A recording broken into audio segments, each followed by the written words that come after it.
বিগত ত্রয়োদশ জাতীয় সংসদ নির্বাচনে কিছু কওমি আলেম চিহ্নিত একটা বাতিল দলের সাথে নির্বাচনী জোট করার কারণে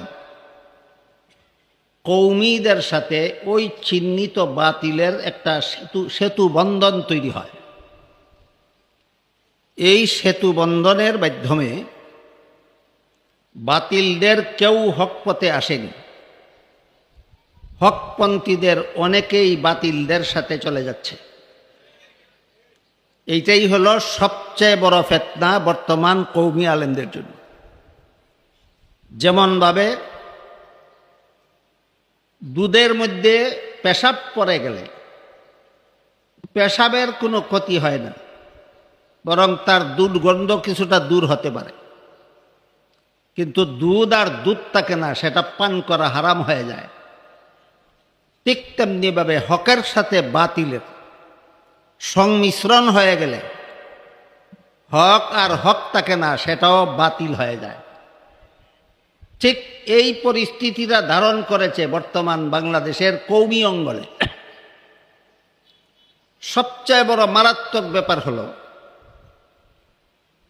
এই অজুহাতে, নির্বাচনী ঐক্যের অজুহাতে ওরা কিছু কওমি আলেমদেরকে ওদের মতবাদে দীক্ষিত করে। সারা জীবনভর কওমি আলেম যে নীতি আর আদর্শের কথা বলছিলেন, কিছু সংখ্যক কওমি আলেমদের দ্বারা এর বিরুদ্ধাচরণ করাচ্ছে।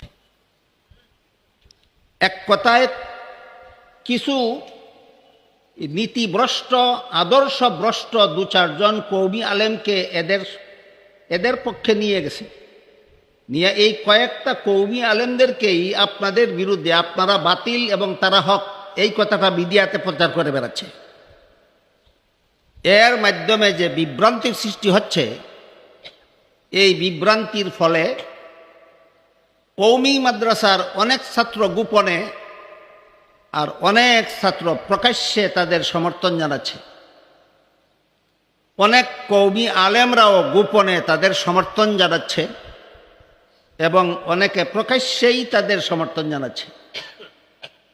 আমার মনে হয় হক বাতিলের এই সংঘাত অতীতে এত বড় জঘন্য আকার ধারণ করেনি কখনো, বর্তমানে যে আকার ধারণ করেছে।